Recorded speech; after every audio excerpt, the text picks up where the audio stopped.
Chers amis, bonjour. Alors sur le même thème des manifestations physiques de Dieu, nous allons mettre l'accent sur Abraham. Il est le premier des patriarches bibliques et il avait particulièrement besoin de savoir qui était ce Dieu unique. Il avait confronté son père Térar qui était encore idolâtre. Abraham sortait d'Our en Chaldée, qui représentait Babylone, le pays de Nimrod, type de l'Antichrist. Térar mourut à Haran. C'était la fin d'une époque. Et Dieu conviait Abraham de rejoindre la terre de Canaan. Lisons Genèse 11, 31. Térar prit Abraham son fils. Ils sortirent ensemble d'Our en Chaldée pour aller au pays de Canaan. Ils vinrent jusqu'à Haran où Térar mourut. L'Éternel dit à Abraham: Va-t'en de ton pays, de ta patrie et de la maison de ton père dans le pays que je te montrerai. Le nom de Térar commence par la lettre Tav, la dernière lettre de l'alphabet hébreu, alors que le nom d'Abraham commence par un Aleph, la première lettre. Dans la pensée juive, Térar symbolise la fin du cycle de 10 générations depuis Noé, marqué par la faute de Babel, tandis que Abraham est le début d'un nouveau cycle qui commence avec l'alliance de Dieu. Alors parlons de Genèse 12, l'Er Lecha. Cette paracha de Genèse 12 qui s'intitule l'Er Lecha est en effet le début d'une grande aventure avec Israël et les nations. L'Er Lecha. On peut le traduire « va pour toi-même ». J'aimerais ajouter une traduction personnelle « pars, prends la décision radicale nécessaire pour ta vie ». Nous pouvons faire un parallèle de l'appel d'Abraham avec notre vie lorsque nous venons à la foi, nous naissons de nouveau à une vie nouvelle en Jésus-Christ. Nous réalisons qu'il y a une coupure radicale avec notre ancienne vie, c'est le début d'une vie bénie par une alliance avec Dieu. Nous coupons avec la malédiction du péché hérité de la faute adamique sur notre famille pour ouvrir une nouvelle page de bénédiction. Donc, Abraham a 75 ans. Quitte son pays, il part à l'inconnu. C'est l'image même de la foi, exigeant de nous un changement radical de vie. Et dans le Nouveau Testament, nous voyons combien la démarche d'Abraham est louée. Lisons pour cela Hébreux 11, verset 8. C'est par la foi qu'Abraham, lors de sa vocation, obéit et partit pour un lieu qu'il devait recevoir en héritage, et qu'il partit sans savoir où il allait. C'est par la foi qu'il vint s'établir dans la terre promise comme dans une terre étrangère, habitant sous des tentes, ainsi qu'Isaac et Jacob, les cohéritiers de la même promesse. En arrivant en terre de Canaan, qui deviendra Israël, Abraham rencontre Adonai. L'ordre des apparitions est très important, car il y a comme une gradation, une progression. Tentons d'en saisir le sens au niveau de notre foi chrétienne. Adonai, l'Éternel, c'est le « je suis ». Le Dieu biblique est un Dieu personnel, contrairement à toute religion. C'est lui qui descend du ciel, qui meurt sur le bois, qui donne sa vie et nous lave de toute salissure. Accepter le « je suis », c'est renoncer à la médiocrité et à la tiédeur. Abraham est allé jusqu'au bout de son obéissance. Il a donné son propre fils. Il est l'image du Dieu Père, tout en étant celui du vrai croyant, non religieux, intègre et passionné. Genèse 14, El Elyon et Melchisédek. Dans ce chapitre, il y a donc ces deux titres divins, El Elyon, Melchisédek. D'une certaine manière, El Elyon, le Très-Haut, maître du ciel et de la terre, nous parle du Père, tandis que Melchisédek, le roi de paix et de justice, évoque le Fils, le roi et sacrificateur qui dirigera le royaume terrestre.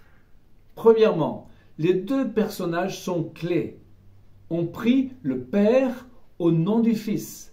On ne fait pas de Jésus une idole qui est quelquefois une tentation dans le monde chrétien. Deuxièmement, Melchisédek, le Fils, nous parle de Jérusalem avant l'heure. Comme le peuple juif, nous sommes greffés sur Ésaïe 66, 10 et le psaume 137.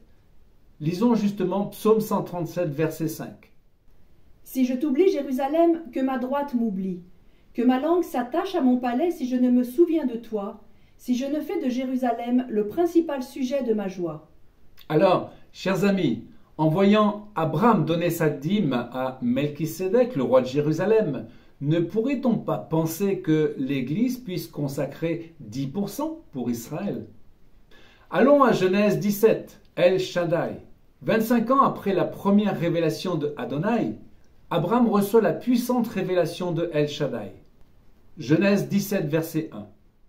Lorsqu'Abraham fut âgé de 99 ans, l'Éternel apparut à Abraham et lui dit « Je suis le Dieu Tout-Puissant.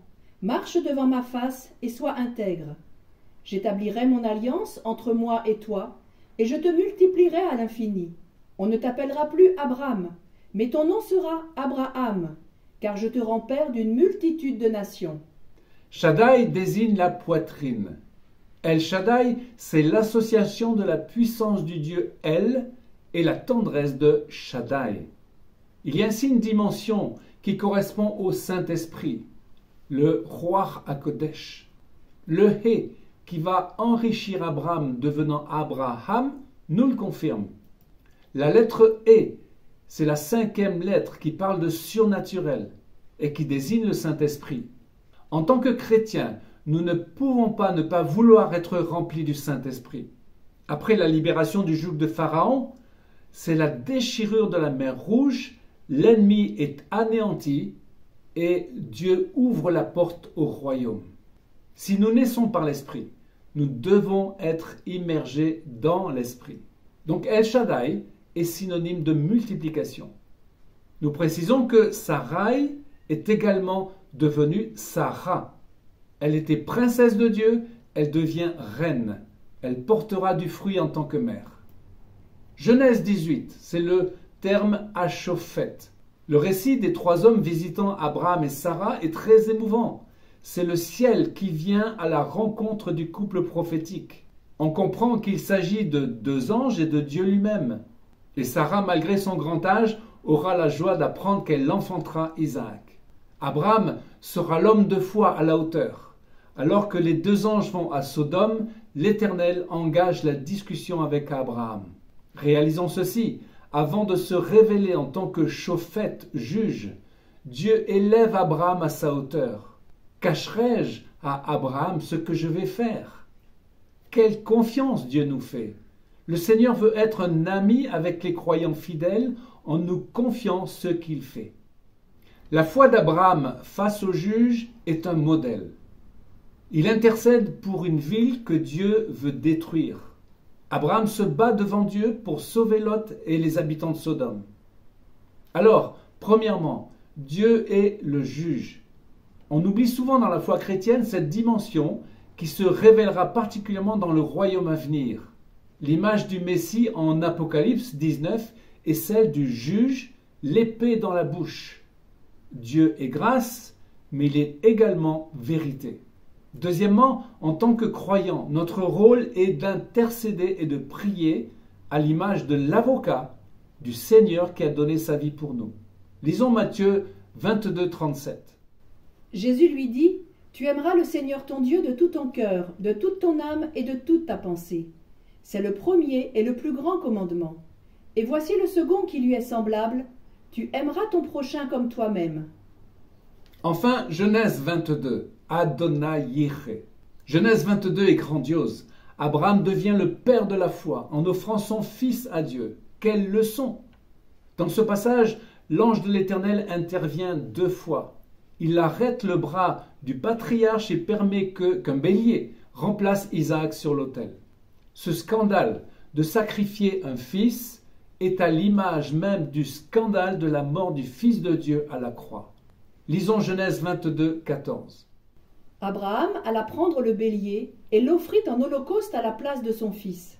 Abraham donna à ce lieu le nom de Adonai Yireh. C'est pourquoi l'on dit aujourd'hui « À la montagne de l'Éternel, il pourvoira ». Adonai Yireh. Premièrement, il pourvoira. Dieu pourvoit en toutes choses sur le plan spirituel et matériel. Deuxièmement, une autre traduction, il sera vu. Il sera vu à Jérusalem. Cela rejoint les prophéties disant que le Seigneur de gloire sera révélé à Israël et au monde entier. Chers amis, méditons sur ces révélations puissantes de Dieu faites à Abraham et élargissons les cordages de notre tente. Amen. Chers amis, à une prochaine fois pour une nouvelle vidéo en direct de Jérusalem.